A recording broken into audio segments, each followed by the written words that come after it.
Have you seen that replay, buddy? All right, man, I'm done talking to you. You can't be done talking to me. You're right here facing me. I back.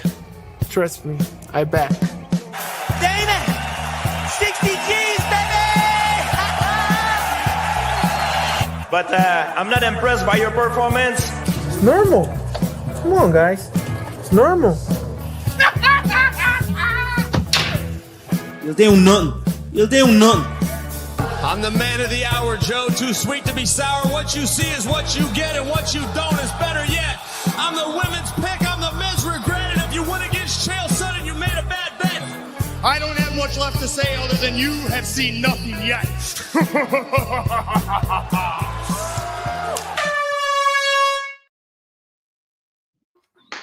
What's going on, Fight Week Show fans, Fight Week Show people? Then we're back with another episode of Dust Up Shakedown, and joining me is a fantastic panel. First, I gotta go to my bro Adrian Rayo Sanchez. How you doing, brother? I'm good. What's up, my man? How you guys doing? You guys all good tonight? I'm doing good, man. No complaints. Yeah, man. Yeah, man. We're doing well, man. It's good to have you on. We got my boy Crossover. It's not in that background this time. This is a makeshift setup, but he's pulled up tonight, man, to talk MMA with us. Yeah, I'm doing good. You know how it is during the holidays. You know, you're out of town going to visit family, and you got to make it happen by any means necessary. So I'm good to be here. It's good to see you fellas. Yeah, man, 100%. Jax, how you doing, my bro? You doing good? I'm good, man. I'm good. Holidays, same situation. But the good thing is Crossover still got the glasses. That's what matters. He still got the glasses. Yeah, you do. And last but not least, my boy, kick him in the head. Yo, right. How you doing, brother? I am doing amazing tonight. Thank you, Ola.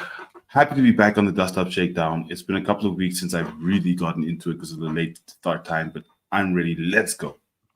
Yeah, you already know that was down to Champions League, man. You know what I mean? But we did our work yesterday in Portugal, 5-1. We got it done. You know what I mean? So because Champions League was done yesterday, we're here nice and early today, getting it done for the people. And thank you to everybody that's pulling up in the chat right now. Salute to every single one of you.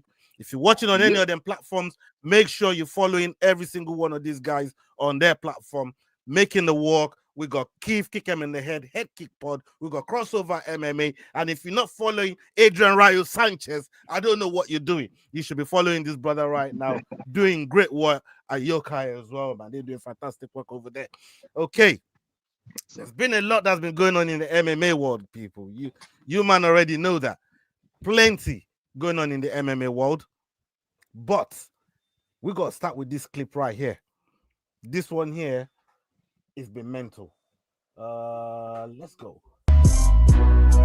Proximo Spirits, the owners of Proper No. 12 Irish Whiskey, are cutting ties with Conor McGregor, who has served as the face of the brand since its launch in 2018. This move comes after McGregor lost a sexual assault case against Nikita Hand, after which major Irish retail chain decided to delist all products associated with Conor from their retail chain. Proximo Spirits confirmed the decision, stating, "Going forward, we do not plan to use Mr. McGregor's name and likeness in the marketing of the brand."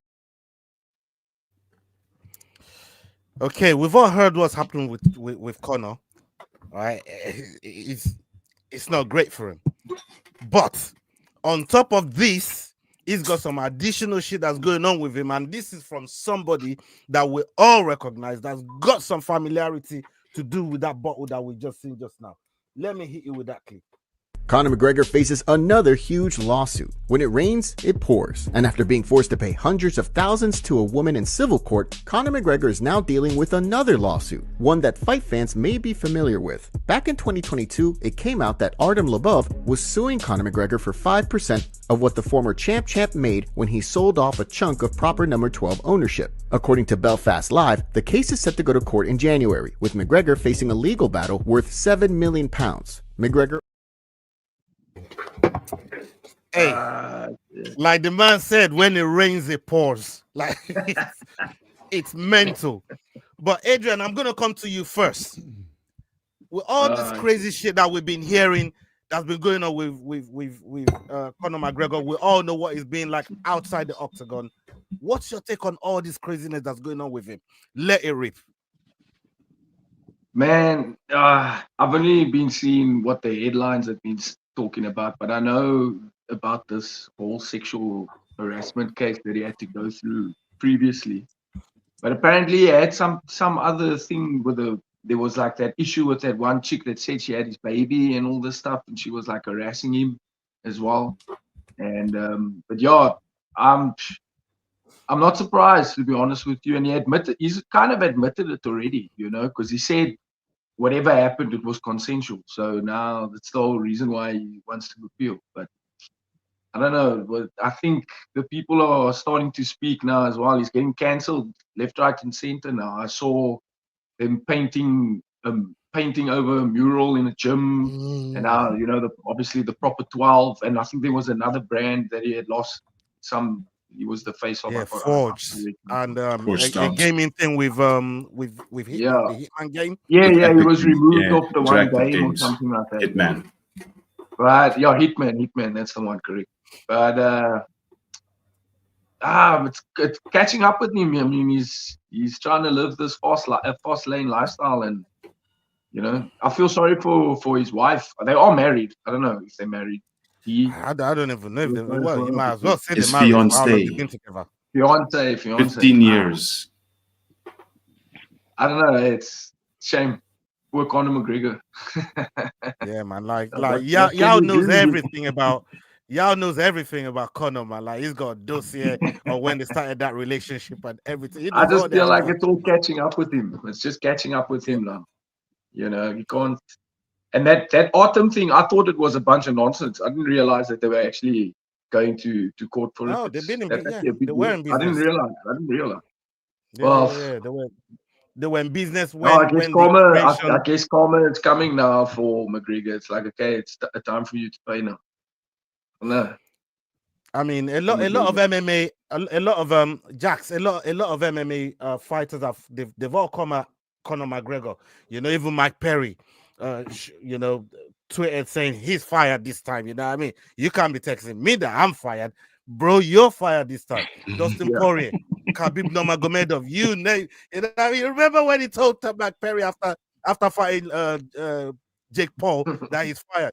Now who's fired? I'm trying. Everybody's dropping left, right, and center, and I'm very, very sure it won't be long before BKFC say they don't want nothing to do with him. The way all these big brands are coming at him. What's your cancel culture is real, eh? Cancel culture is real. It is, man. It is like and I actually heard that BKFC already said that they're done with him. So yeah, man, he's losing things left and right, man. But it's hard to be a graceful rich person when you can do whatever, or at least you feel like you can do whatever you want, and you start to act on that. You think that there's no repercussions for your actions. I mean, it's showing right now that there are definitely repercussions for your actions. And I mean, and who knows? Maybe he's remorseful. Maybe it doesn't matter. But like, because you have to. There's consequences, and we're seeing a lot of those consequences. The stuff that happened with Artem, who was. I mean, we watched it before our eyes. Their relationship, how close they were on the Ultimate Fighter, how things went out of hand when Khabib acted a certain way towards Artem, and that exploded into the biggest fight that we've gotten in the UFC up to this point. And now the castle is starting to crumble. But I mean, it sucks for him. But at the same time, you get what you deserve, man. You plant those seeds, man. You don't think that they're going to grow, and now they're growing, and those are not the plants that you wanted to grow. That's for sure. So I mean, it sucks for him, but it is what it is. That's what you get. Cross. Part of the thing, because it's not even alleged no more, right? This is something that's gone to court. It's been finalized. It's been, found guilty of it or to the liability of, because it's in a civil. This was in a civil court and not a criminal court. So, we have to put that out there. But during the whole situation, during the whole court process, there's this bit that came out in the court proceeding, and they said they had to surgically remove the tampon from this woman because Conor banged it so deep they couldn't pull the damn thing out. They had to take her into theater to do surgery on this woman to pull out the tampon, bro. And this woman's got kids. Wait, did you This woman's got kids. really? She got a boyfriend. Yeah. Right? And she You claimed didn't see that in your case briefing? I know I saw you consult with your legal team. Bro, this is all been finalized. So this is out there. Anybody's well documented is right there. And on top of it, yeah, there was two people involved, but one of the other guys was cleared. So James Lawrence, the other guy involved with Conor, he's cleared of no wrongdoing. But he after Conor hit it. I don't understand. Shouldn't he be getting? Shouldn't he be? You know what I mean? Getting? I don't understand how he got off, but Conor didn't. But you know, this whole case is a madness. I mean, for me, you know, like when the case came down, we all knew that there was definitely going to be some ramifications. Like we knew some people were going to get away from him. And I mean, we've seen it with other athletes in the past and other sports. Like when this stuff comes out, like you start to lose things in a hurry. And you know, that's the culture nowadays. Like people aren't going to play around. And that whole nine, and BKFC is going to be out. And now I'm just wondering, does this get Conor back in the gym? Like, does this get him somewhere to where he can like try and figure his life out and get him in a good place? Whether that's being in a gym, training, or whatever the case may be, like you need to get yourself in a good place. You did a bad thing. You know, like that's not something I would wish upon any woman out there. So I mean, you definitely gotta you know, pay the price for what you did, and this is, with it being civil, you know, you got to pay a penalty and walk around being known for that. But yeah, it's one of those things. You get all this money and you think you're super powerful, but at the end of the day, you still got to answer for the things you do.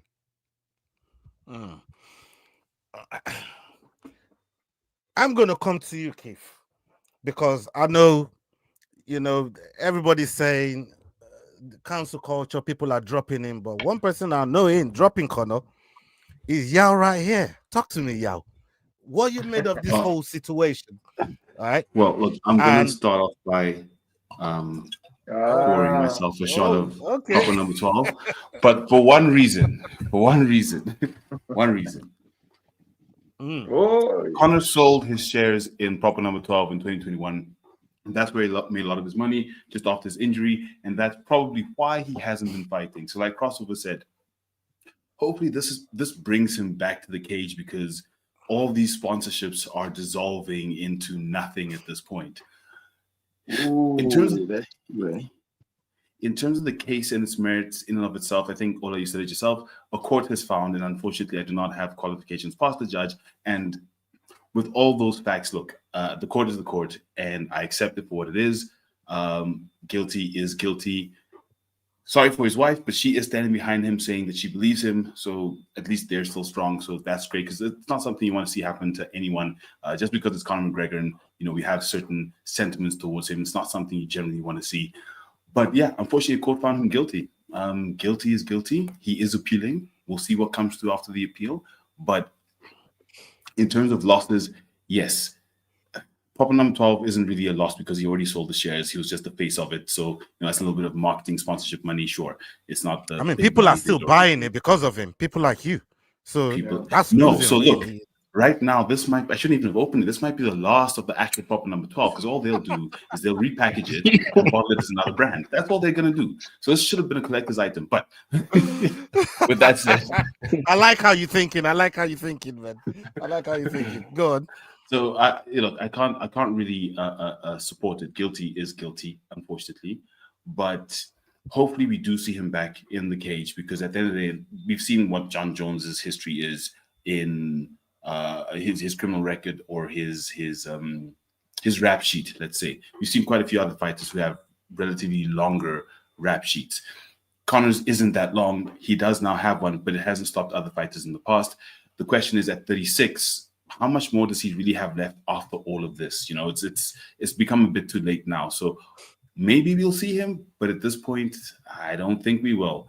But salute and I guess rip at this point to Conor McGregor's MMA career. Yeah. I mean, look, and somebody made this point the other day. I'm going to ask you this quickly, Adrian. Someone made this point the other day, and they said, "Look at Mike Tyson. He actually went to jail. Conor is just in a civil. He's just in a civil court. Do you think, even though he ain't gone to jail, he's going to be doing settlement? Maybe he wins his appeal. Who knows? But as of now, he's been found guilty of this whole thing. But with Mike Tyson going to jail for rape, and look how he's revered today. Like, nobody even wanted Jake Paul to go anywhere near him. And look how people still love Mike Tyson. And he went to jail for this shit. Conor ain't even gone to jail. What are you thinking? Is there a way back for Conor? It's Mike Tyson. I mean, flip, you can't. It's like, I don't know. Connor's But, one of the Connor's probably the biggest star in MMA. Let's face it. If you compare the stories, and I mean, if you like John Jones as well, like, I mean, I guess you can. I mean, anything's possible, but I don't know. Like, you'll have to. Yeah, like I agree with everyone. Hopefully, this does bring him back to the cage, and then he can come with a new approach to everything. You know, maybe he's learned his lesson, but if he's guilty, he must pay. He must pay the price for it. Just like even Mike Tyson did. Mike Tyson did his time.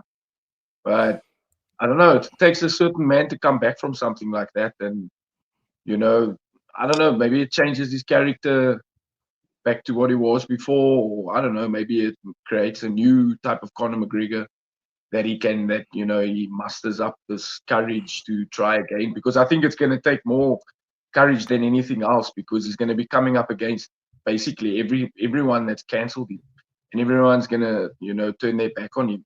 He's going to have to forge a new path through everything. And 36 years old, Mike Tyson was a bit younger as well, if you want to compare the two. So I don't know. It's a very, very steep hill to climb.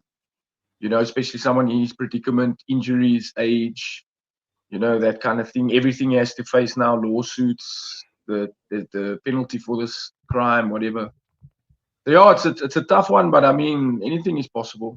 But to fight at the top level again, I don't know. I don't see that happening. I don't see that happening. I mean, if there's one boss in the whole of combat sports that can forgive some shit like that, look past it and give you a job, it's fucking Dana, right? No, Dana will do it. He'll do it, definitely. I guess he will. And it's dollar signs for him as well. So I think that's the main reason why he would do it.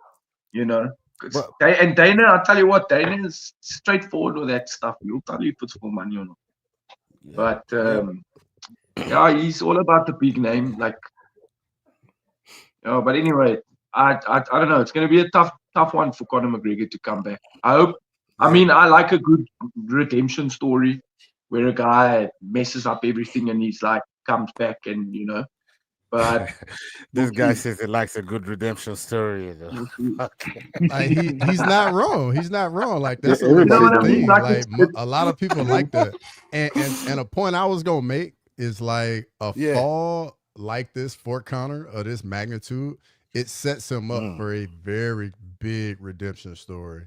Exactly. him to come back from this, and the amount of money that he could make if he's able to bring himself back and get back to that level, it'll be huge. I mean, look, and I think Jax.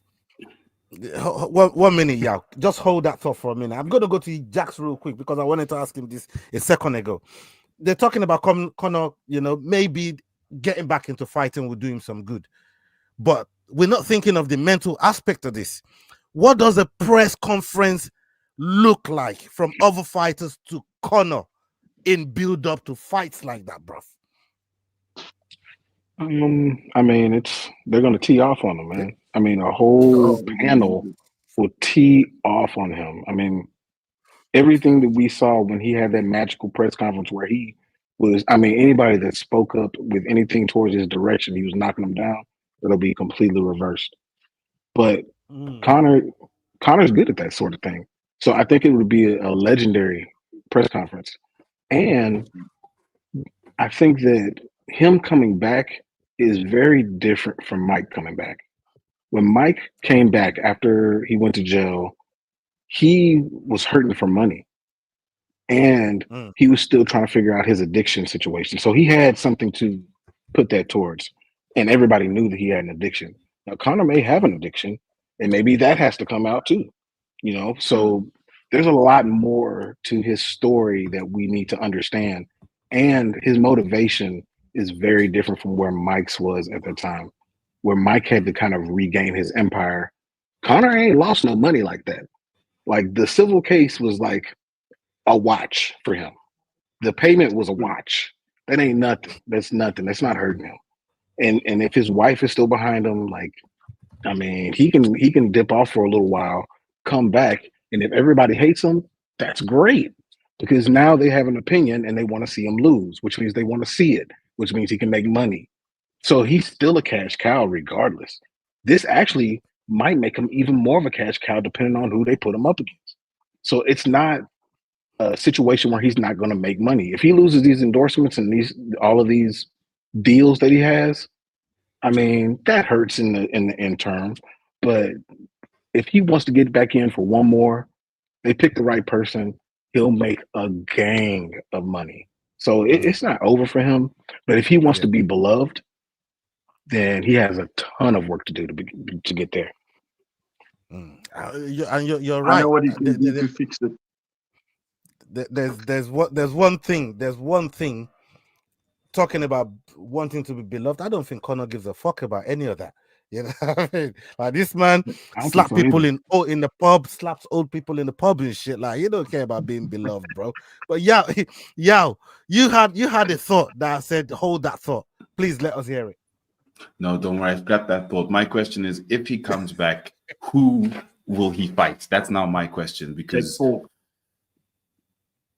okay, Jake Paul. That for the real money, that's I guess the realest fight, right? Jake Paul. Like, which is the real money fight? That's a very good option there in Jake Paul. Yeah, but which MMA fight? Like if we're talking MMA though, let's look past the boxing for a minute because even KSI has called him out, right? And I'm not taking those guys serious. You know, what I mean, KSI don't call them out. Jake, but everybody wanna. But like, let's talk MMA, like on some competitive shit. Who does he fight? You know, I know a couple of these guys, maybe the young bucks in the and chats. You can contribute to this as well. I mean, who does Conor fight? I'm sure a lot of people would like to put pause on him, just for what, you know, just for the civil case. You know what I mean? They want to be a little bit of a self-righteous and I want to teach him a lesson, just like Magny did to no, not Magny. What's his name? Ian Gary did to Magny. I say, yeah, you did something to your son. I'm going to teach you a lesson. Rah, rah, rah. You know what I mean? Maybe one of them might want to do something like that. I say, you know what? You don't do that to women. I'll go teach you a lesson, that type of shit. And who knows what the build-up of that could be, but who will he fight? At what weight class? And don't say Chandler. Please. You can't be Chandler. Who wants to see? Does anybody really want to see that fight at this point? I would like to see that fight. I'd like to see it. I think it would be a decent fight. Nah, I don't know, man. I don't know, man. I don't know, man. It's really tough. Like I saw in the chat, Anakin MMA said Conor versus Dan Hooker, but I mean, I think that would be cool on a video game, but like, what? Not a money. Why? Why would I mean? Dan would do it for money, sure, but like from a competitive standpoint, why would they do that? For what? So now the question is, if there isn't a credible opponent for Conor, does he come back? Because none of those are real money fights, well, except for Jake Paul. So does he actually come back to MMA in that case? Because none of us can actually find a credible opponent at this point. I think for Conor to come back to MMA, he's got to fight somebody that obviously is a star, is big, but it's like beloved, so that way he can lean into the villain role in the fight. Right. So for me, I can see that being another fight with Dustin. It's gonna be Dustin's last fight. Everybody's gonna want to see Dustin go out with a win over Conor into retirement. Conor can be the villain, say whatever he wants to say. Like, we already know where he stands, how he feels about Dustin. And I think that fight makes a lot of money. Yeah, and I think it makes sense as well because you know, I mean, talking about people's wives in his DMs, and now look at somebody's missus who now got you jammed up. You know what I'm trying to say? Maybe like the press conference will be crazy. The press it'll conference be will be crazy, bro. The build up to that will be fucking epic. Yeah, and because you know Dustin Poirier isn't gonna not say all of what you just said. Like, he's definitely gonna say all that and have that energy in the press conference. Yeah, 100%. 100%. Yeah, Justin Gaethje, that's not a bad shout. Always wanted to see a Max and Conor too. Max Conor too. Yeah, I mean, Conor was Does he active. come back to the I would BMF like belt? that, but he's not. Since he's not active, I don't want to see that. But that's just me. Yeah, Max got other business to tend to, you know. Because if that happened, it'd probably be a BMF title fight, and you know, people wouldn't want to see Conor coming right back into a title fight with everything that just happened. No, but actually, he would be perfect for the baddest motherfucker. I'm just saying, he kind of now would embody it if he came back and won it. How do you consistently do this, bro? Like how?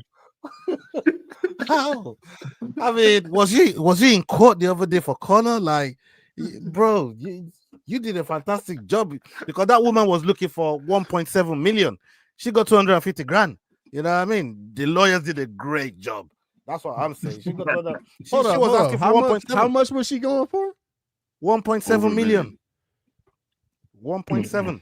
I hate to say this. I hate to say this because this is gonna sound terrible. Why didn't Conor just settle? I don't know. Because I don't understand that. Because I'm like, if they just settle and he pays her, she goes away. There's no admission of guilt. There's no guilty verdict. Maybe that's sometimes even for that 1 point whatever she was asking, Conor can just get at her. Yeah. Maybe he's could have done that he's innocent. That's how convinced he is that he is innocent in all this. And when they found against him, he's like, hang on, I'm going to appeal because what? Because I mean, if you look at how much he wanted, how much they've given, that sort of shows the liability that they found in the whole case. And therefore, in his mind, he was like, well, I know I did nothing wrong. Sure, I had some cocaine and had extramarital sex, but that's not illegal in his mind. I'm just saying maybe that adds some context to it. I don't know. Yeah, I got a question for you. Okay. So I'm with you on that, but let's say hypothetically that's the case and he is innocent, right? Is it worth you paying her 1.4 million and this going away, you never have to worry about it again, or you take the chance and this happens and now you have to deal with the press and everything of that? Like, is 1 point whatever worth it, just making it go away? Yeah, I agree with you, Cross. Yeah, you're a bad lawyer, man. You should have told Conor to settle, man. You're a bad lawyer, bro. You should have told. Yeah, I see you stuck there, Keith, man. You know what I mean? I thought, yeah, you're a bad lawyer, man. You know, you should have told Conor to settle because now everybody's dropping him. All these brands is dropping him left, side, right, and center. And he probably lost more than 1.4, 1.7, wherever he's paying now. With all these people dropping his ass left, right, and center, you know what I mean? So that's the lawyer's crazy. fees. But let's shift gears away from Conor McGregor, because even when this guy in fighting, he finds a way to dominate the news. But what just happened in the last card? And Bisping was talking about this. We got a clip of it, and it was Ming Shea. And I went on big up Sterling, salute to Sterling. I went on this show. We did the prediction show on his channel, and I picked her to win because she was like a massive underdog. And everybody thought the other lady because she was bigger. stronger. You know what I mean? She looked it. But let's see what Bisping and Felder got to say about it right here. Talk about a young lady that competed on the prelims. I don't know if you saw this, Paul, because it was like 3 o'clock in the morning. I'm assuming you weren't up. No, not at 3 in the morning. I've seen highlights. Is this the head kick one? Yeah. So there's this woman. Yeah. She's called Shi Ming, right? Which you can make some jokes because Ming in England is kind of an insult. Like she's a Ming. She is a doctor, a full-on doctor by the day. Like a real, like a respectable doctor. And then in the evening, she goes and trains MMA. And in the fighter meeting, I was like, whoa, stop. You're a doctor? And this is road to the UFC. If you win this, you get a contract in the UFC. Why are you doing this? You're a doctor. Surely that's a well-paid job. And she says, no.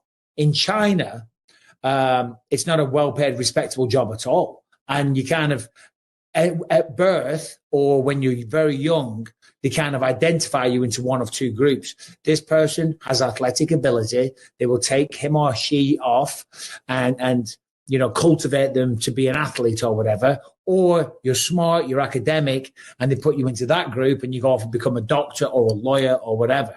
And so she's a doctor, but she loves martial arts, always loved martial arts films and stuff like that. She's competed. She's had like 30 professional fights. Apparently she's some TikTok sensation in China. One of the TikTok videos had like over 1 billion views, which, in China is not that much. China. That's like us getting 100. Exactly. That's less views than what this show gets. But so they have no idea. And I said, hold on. So you're on TV in China. You're competing tonight. Where do your parents think you are? And she told them that she's off doing like some tournament, doing katas or breaking bricks or some shit, and she's knocking out people in the UFC. And it was one of the best knockouts of the year. Now, Paul, here it is. She's only a little tiny thing, and her opponent was way bigger. It was kind of a lackluster fight. There wasn't much going on until that head kick, right? And look at the way the legs are frozen. That'll do, Paul. Brian. The legs are frozen. Boy, that would do. And we got my boy Sterling in the house, baby. How you doing, Sterling? Hey, not trying to be like Conor McGregor, but I'm forcing my way in this. We're getting some diversity in the chat, baby. What's up, Adrian? What the fuck is going down? What the fuck? These motherfuckers have no fucking idea how the fuck we're coming. We're eating turkeys tomorrow, bitch. What's up, baby? What's up, boys? Let's Take those fucking skates off. Let's go. Let's go. Come on, vamos. Yeah. Fucking go. We're getting monetized. Let's fucking go, boys. Hey, Leroy gonna have your head very soon. I'll tell you. Woo! Good to be with the boys, baby. We all need to quit our jobs. It's good to have you here, Sterling. Man. It's good to have you here. You guys seen the clip, and I'm gonna come to you first, Jax. Right? Maybe everybody, when you got kids, you got nieces, nephews, they hide what they're doing from the family, right? And by day there's something, by night there's something else, and all of a sudden you see them on some big screen knocking somebody into oblivion like that. I mean, look at the crocodile roll from the ref right at the end. That was that. The way he jumped in there and rolled, just took her off the opponent. That was mad. But they said the girl, it took so long to get back up. But the thing that I'm getting back to is like finding out somebody that you think you know them, but clearly our parents don't know who the fuck she is, because she ain't the fucking doctor that they paid for. They paid loads of money to send her to medical school, and she out here putting hurting people. Hey, Jack, what's that feeling like when you think you know somebody and all of a sudden you're like, God damn, I thought I knew you. I don't even know who the fuck you are no more. I don't know, man. I feel like maybe it's different in China. Like, I feel like if you have the skills to wrap your foot around somebody's head and send them to the hospital like that, I would think that your close, tight-knit family would know that about you, that you have those capabilities, that you, at least you're training to do that. I would think so. Like Adrian, like people in your family know what you do. Sterling, I'm sure people in your family know what you do. Crossover, when you were playing baseball, people knew, like you dedicated yourself to that. Yao, I'm sure everybody knows that you're a lawyer. So like everybody knows what these people do. You know what I'm saying? So how in the world would they not see that side of her passion? Because she's clearly passionate about it. There's only one way that you can get this far is being passionate. So it's bizarre. And I guess it really kind of highlights the differences between the cultures when it comes to, I mean, and I can only speak for here, but there's just no way that anybody that's passionate about something, that other people that are close to them are not going to see it. I don't even get it. I don't get it. Yeah, man. Now I'm gonna pass this on to Adrian and Sterling, yeah, because you guys go in the gym, you spar people all the time, and people probably come in there, they come and talk to you freely and openly in the gym, and they find it as a safe space where they can really be themselves and just let go of some aggression, maybe some stuff they're dealing with at home, but they can't really tell people at home. So they find you guys in the gym, especially a training situation, as a safe space, let off aggression and just really open up to you guys. Have you seen a situation like this before, where people that train with you or comes to your gym, or even you as a coach now, Adrian, that comes to your gym, but people that are so close to them don't know what they're doing? I don't know. It is weird because for me, first of all, with this situation, like for you to be competing on the UFC's level of like fighting, you need to be training like full time. Like there's, like to still be a doctor full time as well. I mean, that's hectic. Like I don't know how it is, but if I think of it like like it's insane. You wouldn't be able to do both, and let alone hide it. Like that's mad. But I mean, I've heard of people and like kids like telling their parents like, no, they're going to go play a different sport, but then they actually come to the gym and come and train because like their parents don't maybe condone them doing like a sport like that, or maybe the violent aspect, they're like, they don't condone that. So I'm sure I'm sure some youngsters will go and tell a fib to their parents so they can go there. But I mean, to do it to the extent where they end up in the UFC, like either it's like, and I don't mean this in the wrong way or anything, but like either her family, she's like from a village or something, and she made it out to become a doctor, and then was like, oh, I can do martial arts as well, and I'll just tell my family that I'm a doctor, and then she hardly, I don't know, it's like you could think of something, but you wouldn't be able to just hide it like that. That's crazy. But big ups to her. I mean, now she can at least missions complete. Whatever it is she was hiding, she can go and tell her parents. She can be like, well, now you know about it and I'm good at it. So what you going to do about it? They probably still don't know. They probably still. You know what I mean? Hey, Sterling, you got something on this, Sterling? You got something for me on this, Sterling? Not to quote Biggie Smalls. On your show, she was going to win. I told you on your show she was going to win, by the way. I'll be real honest with you. I didn't know nobody on this fight card except the main event. But not to quote Biggie Smalls, if they don't know, now they know now. She's a motherfucker. Yeah. That's one of the nastiest knockouts in UFC history. As you heard Bisping say, she was fucking unconscious for 10 minutes. But I'll be real honest with you, boys. Maybe they just don't take like social media like how we do out here. Like if we train out here, we're probably posting it. Adrian, same. Like you're at least putting it on your story or something. Out there, bro, it's not a big deal to get likes or show off for people. Everyone's about honor, respect, and everyone's just grinding, doing their own thing and trying to survive out there. So it's fucking crazy though that she made it this far without them knowing and thinking she's going to chop up bricks, and she knocked the bitch smooth the fuck out. But crossover, what's up, bro? What the fuck?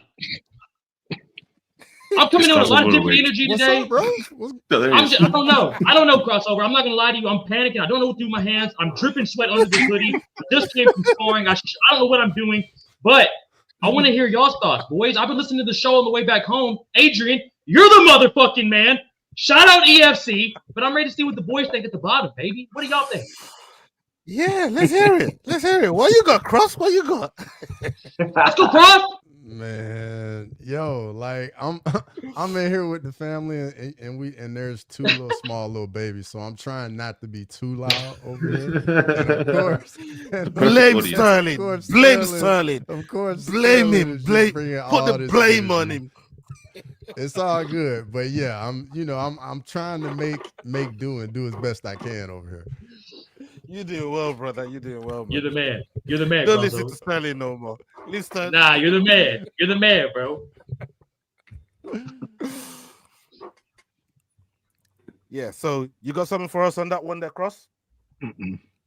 So I didn't really. To be fair, my internet wasn't too. It was choppy. All right. Let's get Yao in real quick. Yao, you got something on that? I was wondering why. Do you ever hide from your family about what you do? Do they know you defend on a regular basis?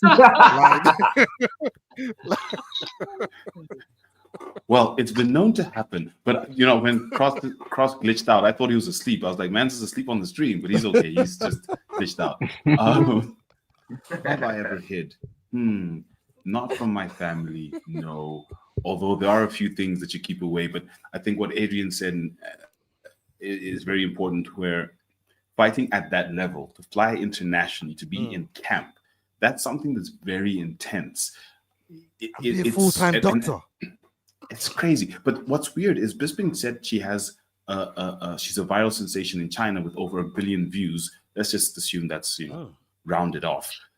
How would they not know if she's actually a viral sensation in China? That, to me, there's a little bit of a disconnect between them not knowing and the fact that she's a viral sensation. So one of the information we're getting is not accurate, or I don't understand how China works. But no, it's very strange to hide something that intensive in your life from your family. That's very strange.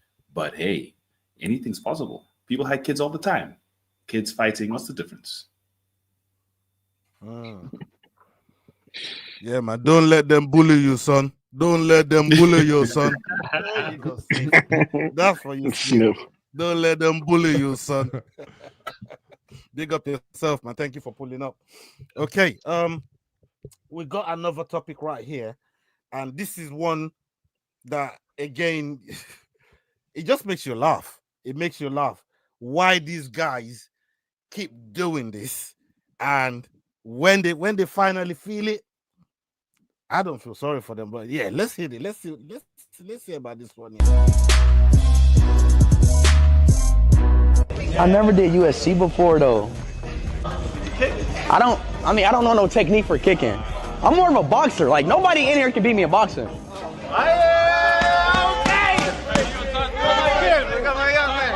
Nobody can beat me here in boxing. Okay. Like nobody, I'm talking about nobody here can beat me in boxing. Why is he so big, bro? Wait, come on. We weigh the same. Well, why you feel so big in the ring though? Like, can you like just relax? Wait, just chill. Like, bro, like he's like, I know, but like.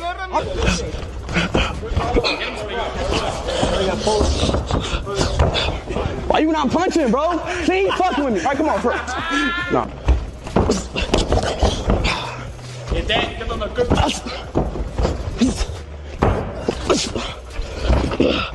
Oh, shit.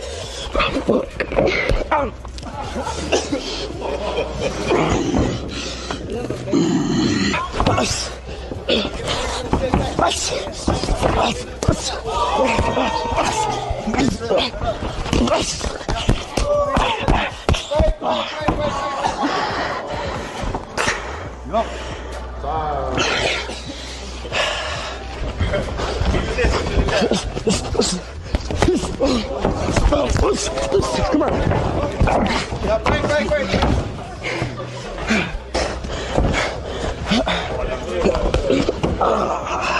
How do I go? Wait, my fault, you got that. How do I guard my ribs though? Yeah, we'll do some takeoff after you do your next. How do I do that? He keep getting right here. So, bro, they never fucking learn, bro. Oh my god. They never learn, man. Hey, yo, why you like to put yourselves in situations where you get gut checks and getting punched up by these professionals, man? Like, what do you think of, like, You see that, you get in there with them, and they show you don't belong. But the first thing you do when you get in the gym is running your mouth about how somebody can't do, how nobody's better at boxing than you. Like, bro, I'm not saying you in particular, yo. I'm just. Oh no, please do talk about me. That could be you, bro. That could be you. Like you legit go out looking for this, bro. You know what I mean? And Adrian and Sterling still got something for you. Yeah, he's in the bank. They're waiting on you. Talk to me, yo. So, shout out to Anakin MMA. First it was Sneeko, now Speed. So Sneeko did the same thing against Sean Strickland. And I'm low-key calling out Sean Strickland. If he has the balls to come to South Africa and fight Drickus, I will spar him. Yes, I'm willing to take the risk of getting myself knocked cold the fuck out. I'm willing to take that risk if he has the balls to step into South Africa, because that's where he can spar me. So let's go. I'm behind ISHO Speed. Oh, Daddy got his ribs knocked in. Let's get it. Let's go. If these guys can do it, if they can get in and get themselves beaten to half death, why can't we? Yes, we might just be normal people, but if they can do it, they're inspirational. So I don't see why not. It's what, a 1 minute spar of almost being killed. As long as you don't die, it's okay. Hey, Jax, there ain't nothing inspirational in that for me. I don't know about you, Jax. Like, that boy just got his rib cracked. You said you got it, my bad. You got it. Hell no. Hell no. Dude, okay, so ISHO Speed, he's a really good athlete. He really is a really good athlete. But there's a lot of really good athletes that can't fight. There's a lot of good fighters that ain't great athletes. It don't always cross over. You know what I'm saying? Have you seen Conor McGregor throw a football? It's terrible. Terrible. Terrible. It doesn't cross over like that, man. The muscle memory ain't the same. So for you to have the arrogance to walk in there and think, oh, I'm the best boxer in here. Okay. You about to find out real quick. And Yao, I can't believe you put this out into the internet like this. I can't believe you. Listen, if he comes to kill me, I don't know what to say, guys. That's my bad. It's my fault. He will beat the black off of you. It will be bad. Look, I don't hold any aspirations of actually winning anything close. If I touch him, that'll be a miracle. But okay. All right. From a coach's perspective, Adrian, and also still a current fighter like yourself, like, how eager are you always willing to teach motherfuckers like this a lesson and just show them where they fucking belong in the gym, especially you walking like that and start talking shit like that? You know, sometimes it's nice to have fun with those guys. I mean, they come in there. Is that what you call it? Yeah, I mean, sometimes you have fun with them because they come in there and they tell you, "Oh, bad life, winning street fights, and I know how to throw a punch, and I'll show you this and that." And then you're like, "Okay, cool, now let's go." And then, you know, they start doing these bowler shots, and then you're just like, and you don't do it, but you tell yourself in your head, you're like, "Oh, I could kill him, yeah, crack him with the right hand or something." But you're a nice guy, so you leave him, you let him go. But sometimes you got to put them in their place, and you really like. But I've seen some guys get like their ass handed to them. But I'm a nice guy. Like, I'll give them a few warning shots first, and then I'll be like, if you carry on with them, you know. But at the end of the day, like, these guys, like ISHO Speed and like these live streamers, they're just trying to like get the views, and they you know, to them it's nothing serious, but it's like you're swimming in a pool with sharks, you know, and you're playing around in the devil's garden. Eventually you're gonna meet the devil, you know, and then you come up against these guys that are serious, you know, and like these guys will do damage. Like, there's that one guy, I don't know what his name is. I think his name's Charlie. He's a boxer, and he said he's got a street record of like 200 and something fights or something like that. And he went into like Deontay Wilder's gym, and he did the same thing. He wanted to fight with him, and Deontay Wilder beat the shit out of him, like chased him out, like properly. I don't know what his full name is, but I think his name's Charlie.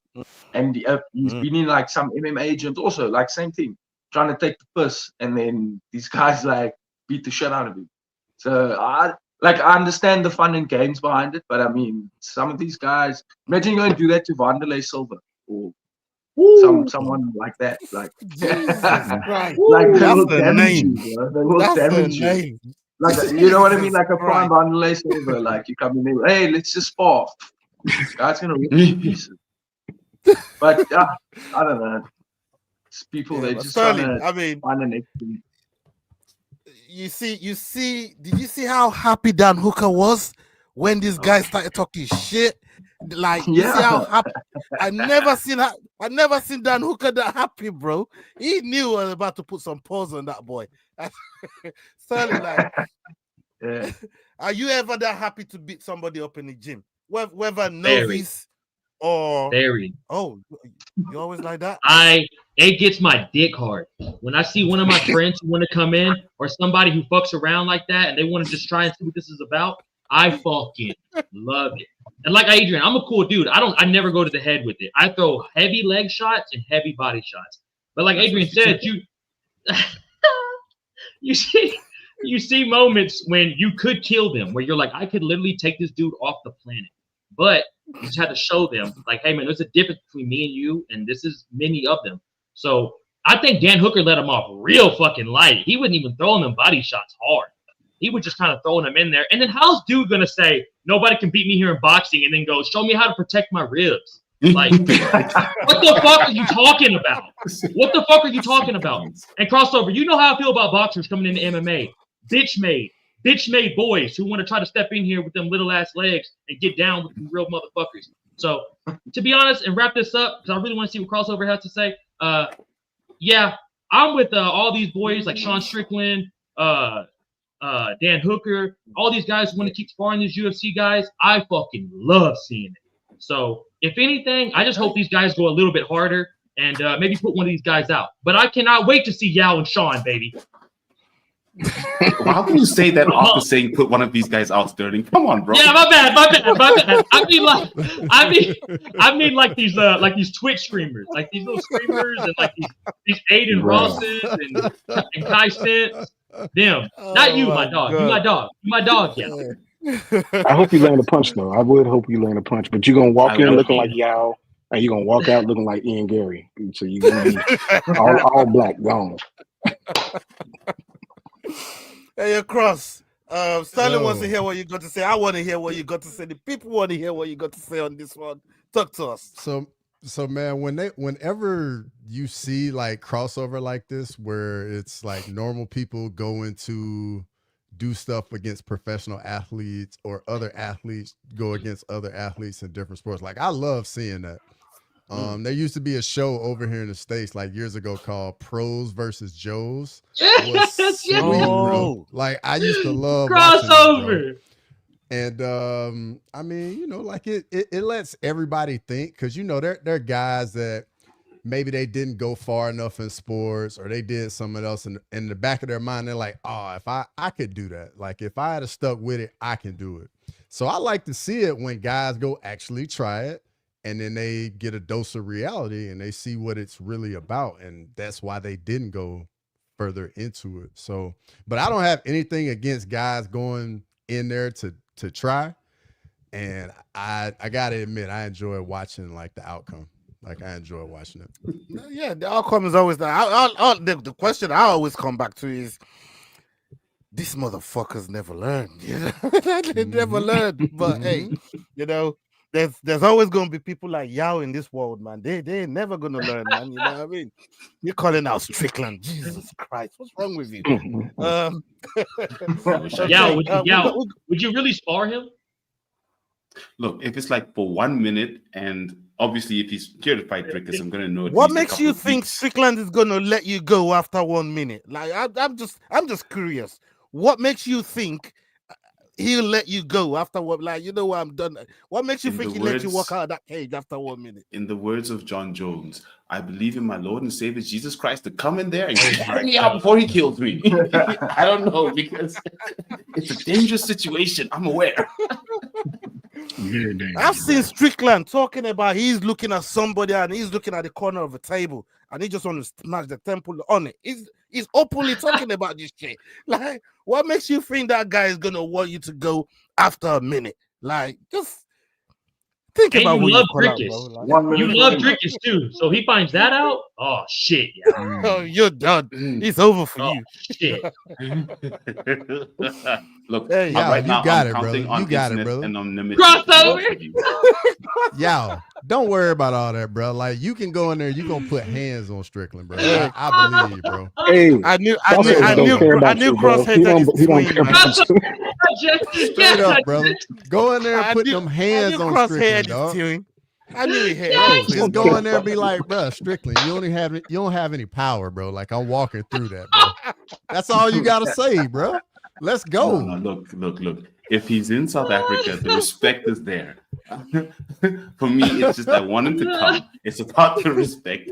So, whoa. I'm dying, man. You guys are killing me. I swear to God.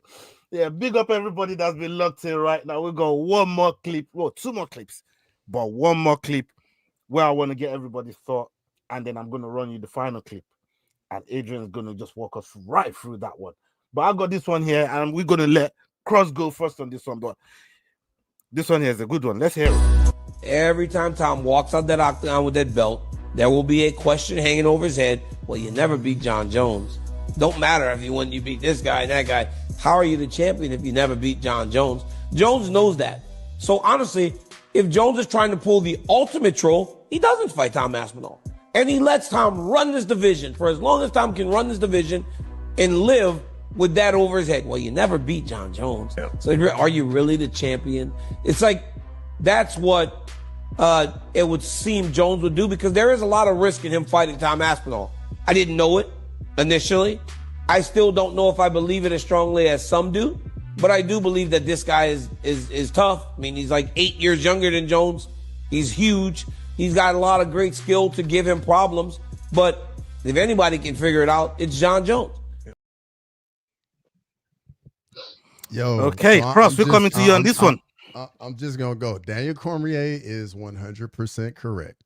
It is what it is. If Aspinall never fights John and John rides off into the sunset, and they just push Aspinall to undisputed, people are going to say, "Hey, like, you didn't beat John Jones, you didn't beat Francis Ngannou." Like we get it. Like, you're the best of the guys now, but you never fought those guys. And unfortunately, it sucks because it's not his fault that if he never gets that fight. But ultimately, like, that's just what it's gonna be. But on the flip side, Aspinall can get the fight. It's so easy. So easy.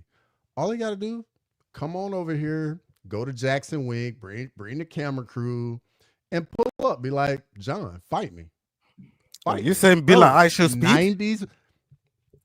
Like, well, I mean, not just that, but more like, the 90s boxing back in the day, bro. Like, boxers would just pull up and be like, go to press conference where that guy was, like, fight me, bro.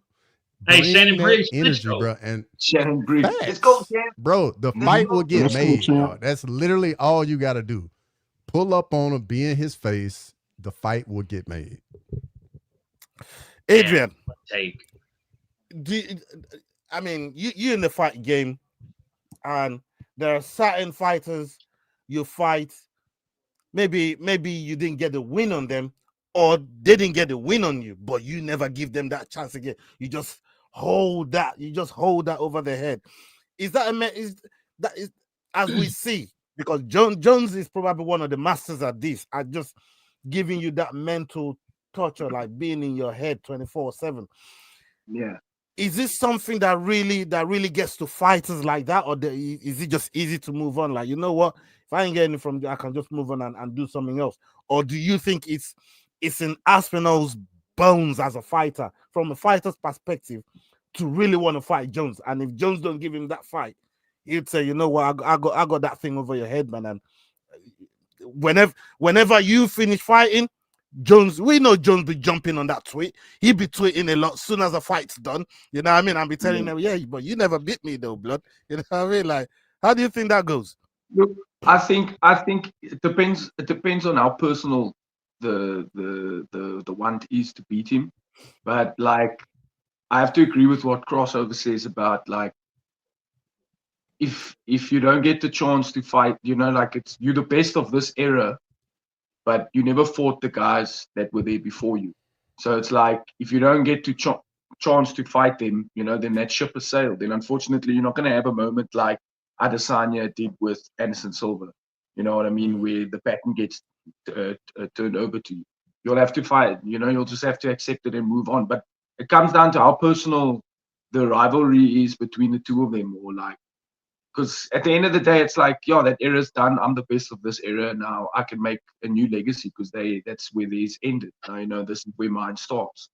But I don't know. I would like to see them fight. And if I was Aspinall, yes, I would. As a fighter, I would definitely be like, let's go. Especially that he's been active and it's not like he's like old. Let's say, he's fighting and he's in a good fighting shape. So I would want to fight him, yes, to prove to myself. But at the end of the day, it depends on how personal it is, how badly he wants to prove that. But if he can accept it and move on, then he's the best. What can they say? If they say John Jones and all of those guys, from the heavyweight division, he'll definitely be up there. So, but if the chance comes, take it. But if it doesn't, then you must just accept it and go. 100%. Jax, with this situation here with Jones, right? I said right off the back, I knew it right off the back. Said right off the back, I think Jones is gonna fight him, and I still think Jones is gonna fight. But what DC is saying here, DC out of most of the other fighters that that are on the roster, he knows Jones and how Jones think, and what his mind is like, and he's giving us another perspective of where Jones might take this, because Jones could be fooling all of us thinking we're going into negotiation, and he put a number that Dana can't pay, but he put that number on purpose because Jones be reminding us that he's already rich and he's happy and he wants to use the joints that he got left to play with his kids and go and play football and go swim and do all this other stuff. I'm looking at Jones's live every other day, like, what's this brother saying now? What's this motherfucker saying now? But with with the perspective that Daniel Cormier brought to us here, how damaging could that be for Tom or his reign moving forward? Say the fight doesn't happen. I think it would create a split amongst the fans when it comes to how they view Tom Aspinall's legacy. Like, you'll have half the fans who will say, well, Jones ran and Tom would have beat him anyway. So they make that assumption. Then you have the other fans that'll say, yeah, but it didn't happen. And, we'll never know how that would have gone. And, Tom is not really that guy because he didn't beat the guy. So it'll be split one way or the other. That's just kind of how it's going to be. I see Jones didn't beat Ngannou. That's another thing. That's a thing. It's out there. So there's always going to be a situation like that if they don't fight for Tom, and it's out of his control. There's nothing he can do about it except for what he is doing. Unless he does pull up on John like that. But I believe that if the number is met, they will fight, and I think that the number will be met, and I do think that they will fight. Yo, you're mute.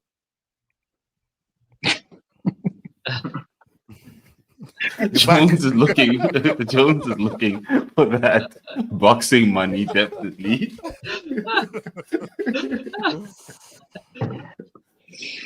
I think the number he's probably looking at is like 45. But for me, look, he didn't beat Ngannou. Damn. So to say that, he's the greatest of the era, so if Tom beats him, then Tom has gotten all of that clout, I don't buy that. I think even if he doesn't fight Ngannou, doesn't fight Jones, so what? Jones walks off, as he says, into the sunset, rides off into sunset with his record. Aspinall becomes the next best, the next great. It just becomes a fight that didn't happen, like Tony Ferguson versus Khabib or any of the other great fights we always wanted to see happen, but doesn't necessarily taint anyone's record. So I don't really think it has that colossal bearing on Aspinall at all. Because say, for example, he does fight the GOAT and he loses, then we're having a completely different conversation. So at the end of the day, if it doesn't happen, sure, because he could lose. And I know we all think he'll beat Jones because he's younger, he's faster, all those things, but it's still John Jones. And when he then unifies the title and becomes the undisputed champion, what do we then say about Aspinall? So maybe he should pump the brakes and wait for someone or the rest of the division that he knows he will dominate for a long time, rather than pushing for this fight, trying to get the legacy, losing the interim title, and then he ends up getting stuck behind the line somewhere. I'm just saying that's also a possibility. So for me, it not happening isn't like a huge thing. Aspinall will come, and he is most likely, if we look at the heavyweight division right now, most likely going to dominate. So, because I mean, he's beaten most of the closest competitors. So for me, the Jones adds to legacy, but it's not a must for his career, for his legacy as an individual in terms of Aspinall, for me. Yeah, I mean, that's a great take. That's a great take. And whilst everybody's here, I'm going to go around the table real quick, and I want to test the temperature of what everybody's thinking. Jax, Tom versus Jones, who wins? Who are you picking? I think John Jones figures out a way to win. Yao? I go Jones. I ain't even going to have to come to cross. Adrian? John Jones. Sterling? I'm gonna go John Jones. And real quick, before I get your thoughts, Adrian, has there ever been a guy you wanted to fight that did not want to fight you? No. Oh yes, there was actually one guy that did want to fight me. What's his name? Bradley Swanepoel. They offered me a fight. Oh shit! And yeah, you two got it like that? Yeah, so they wanted me to fight him, and I said yes to the fight, and I was pretty excited to fight him. But then they came back like within a couple of hours, and they were like, no, he said no, and then they gave me Kati instead. So, that's how you got. That's how you ended up with Kati. Oh, yeah, I was my supposed days. to fight Bradley at 111, and then he said no, and then I got Kati. Why do you think? Because he came back to fight. He came back to fight at 55 after that situation there. Didn't he compete at 55? Bradley. Kati. Bradley. No, I don't know. I'm not too sure. I don't think I followed him. Yeah, I'm pretty sure he's competed at 55 since that fight. With 115, 115. Yeah. I was supposed to fight him. So that's one guy that I was keen to fight. But I'm keen to fight anybody.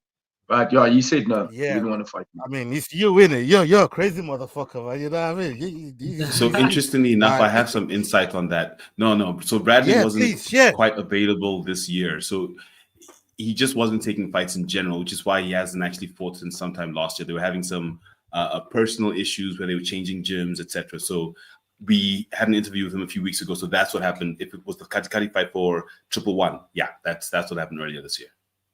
Nah, basically he ducked Adrian. That's all I heard. He ducked Adrian. He doesn't want that shit. Adrian, you big brother them, Adrian. You big brother that motherfucker. I'm just saying something here, Keith, man. Like, well, I wouldn't want to fight me. So you think we can? You think we can put this shit? You think we can put this shit together, bro? Like, it's not like we don't know Bradley. Hey, like bro, yeah. Let's go. Yeah, man. Yeah, man. Look, hey, Keith, let's do this, man. This will be a personal assignment for us. We're gonna talk to Bradley, see where he's at, and see if he really wants to meet Adrian in the center, El Centre. You know what I mean? Go to the center, man. You know what I mean? Get in the paint, man. You know what I mean? Shit. Okay. Right. For the very last clip right here. Before we get out of here, thank you to everybody that stayed with us so far. We know that Adrian just competed. Fantastic victory. We're going to remind everybody what that victory looked like again. And you just talk us through your mindset, how you was feeling through it, the vibe afterwards. You know what I mean? Everything. Talk to us about this. Yeah, these motherfuckers ducking. Right, these motherfuckers ducking, baby. Yeah, that was pretty sick. Talk to us, Adrian. Man, you know, this fight was a fight to, you know, obviously give me some momentum and, you know, try and bounce back from the knockout that I had. And yeah, I took the opportunity. Going into the fight, I was trying to be as calm as possible, like I am all the time. You know, whatever happened in the past doesn't define what will happen in the future. So, you know, I just kind of got over that whole thing. I wasn't really like worried about getting knocked out again or anything like that. I just wanted to go in and do what I planned. And yeah, it was pretty cool going in, you know, doing the first professional fight for our gym, Yorkai. So that was also like a moment for me to, you know, set an example for the guys at the gym. So I was more focused on that than I was actually like about how I was going to react to the fight. So I was doing it for a different reason. And yeah, when we went in there, I was pretty calm. I checked him out. I know he was a Muay Thai fighter. So he came in with his Muay Thai, tried his 1-2, he tried a kick, he tried a low kick. I got him with a low kick. And then I checked him with a nice left hook, wobbled him a bit, and then I tried to come in with a right hand, but yeah, he clinched up with me, so I was like, okay, fine, we'll just see where the fight goes. He threw a knee, I blocked the knee, I came with a right hand, pushed him up against the cage, and then I had him like in like a 50-50 control, and then I was like picking at him with like some shots, you know, using my head, and I was giving him some nice shots from the side, and I heard his corner say to me, or say to him, he's not going to be able to take you down. He can't take you down. So I heard them. And when I heard them say that, I like peeked over to the side. You can see I stick my head to the side. And I told them, watch the shit. And then I like got the double unders. I got the double unders, pulled him in. And then, yeah, I told him. And then I tripped him. As I tripped him and took him down, I turned again to his corner and I like stuck my tongue out at him. So I was like a little bit cocky. But I was like, okay, fine. You tell me I can't do it. I'm going to show you I'm going to do it. And then, yeah, from there, it was just ground and pound. I just controlled him, moved with him, tracked his hips, tracked him the whole time. And then, yeah, eventually, I just mauled him. I overwhelmed him and killed him with the shots. But he did all right. Like, yeah, I mean, he got in there. He took the fight. But my game plan worked. So it worked well, and there's the cage work and everything is what I was working on. So it was good, it was nice, and under my own tutelage and Cameron now, you know, the two head coaches of the gym, so we working together, and yeah, no, it was good. It was very, very nice outing for the gym as a whole, and it was a lucky experience. It was nice to, you know, I felt like I didn't make many mistakes, and it was a clean finish. It was textbook MMA, ground and pound. So it was nice. I enjoyed it. Yeah, man. Good. Big up to all of Yokai Gym, man, and everybody that's over there working. Yeah, and everyone's supporting me, man. Like, yeah, you guys, the panel, and everybody back home, like, you know. Oh yeah, we were rooting for you that day, man. Everybody, we were all talking in the chat. We were all rooting for you. We was all there with you. You know what I mean? While it was happening live, it's crazy. And even our boy Robocop, Simon Rayner, salute to you if you're watching. He was there live with us. He was texting me the whole time. Did Adrian win? I'm so happy for you. He was locked in. Everyone was locked in, bro. And we was all proud. We was all proud of you, man. I'll come to Jax if you got something for Adrian. Any of you guys that got something for Adrian, take it away, man. Take it away. Man, that was my first EFC event live, and so it was cool to see like somebody that I actually know, you know, on that thing. And I mean, you did your thing. Like, it was at no point did it look like it was going to go a different way. A solid 3 minutes and 21 seconds of work. Like, I was definitely impressed, man, for sure. Thank you. Yeah, man, he counted in second. Cross. I got a question. So, like, when you're in there, like, can you explain to us the difference when like you catch somebody with a big shot and they just go to sleep, or as opposed to like when you're on top of somebody, ground and pound, just mauling them? Like, what's the difference in like how you feel in those two different moments? It's like, for me, I know when I made a shot, like you can feel the impact, and you kind of know when you hit them in the head because you can feel the bone. It's harder. It's different than hitting them on the guard, or like if they catch your hand or something. But what the signs that I look for, like if I feel that familiar feeling of like hitting the bone or the face, I always look. The next one is body language, like how they reacting to it. And when I caught him, for example, when I threw the left hook, I caught him and I could see he was wobbled. So I didn't want to rush it and throw another right hand. So I took my time to see where he was going to go. But he was wobbled. I wobbled him with the left. And then like with the ground and pound, it's the same thing. Like you're wearing them out more than like you're actually doing. Like you're doing damage, but you're wearing them out at the same time. Especially like if it's like a fresh round and you guys both have energy. Like you don't want to go straight for the kill because that's when they'll use their energy and get out, or then the scramble happens. It's more about like controlling them and wearing them out a little bit. And then the same thing, like you're punching, you're getting that familiar feeling, and then you're looking to see where he's moving next, and then from there you pounce. But some guys can take it, eh? Like you smack them and it's in there and they're looking at you like, but yeah, body language is probably the most, that familiar feeling in the body language. That's the way that I tell it. You know, that I guess that's how I can explain it. I guess some guys will explain it differently. Like I always say, it's the sweet spot. Like like with baseball, when you hit the bat in the sweet spot and makes that noise and it goes for a home run or whatever. It's like in the, I don't know what they call it, but it's like it's that sweet spot. And you just know when you hit them, and it's like, I got him there. I felt that one. Or like you'll be a little bit like in the guard and you'll feel, okay, that one was like half and half. But it's just, you just know when you hit, you just know like, that was a shot. That's what's up. I appreciate that. Yeah, no problem. Yeah. Sterling, you got something for Adrian? Adrian, I didn't get to watch your fight live. I was cutting weight. I literally sent Jackson a message. I was trying to get at least something to kill fucking time back there while I was dying from the inside. But bro, I saw the highlights. What a fucking finish, Adrian. What number fight was that for you for pro? That was my 11th pro fight. 11th pro fight. How many amateur fights did you have? MMA, I was 3-2. I did 5 MMA fights. Oh, but I did K1 and boxing as well. So about maybe 15 or so amateur fights amongst all of them. I didn't win all of them, but I never ever got knocked out. I've never been knocked out until the previous one. That was the first time in my career. But most of the fights that I've lost. Hey? My bad. I'm cutting you off like crazy. I just want to know this question. I know Yal's probably got something for you. Out of all those fights, bro, that you've been in, have you ever had a moment? This happened to me my second fight. My second amateur fight ever. This happened to me. Where like you literally just kind of gave me like flashbacks and you were on top pounding. Do you ever feel like, oh shit, I'm about to get tired? You know what I'm saying? I felt that you know what I'm talking about? Yeah. I felt that before.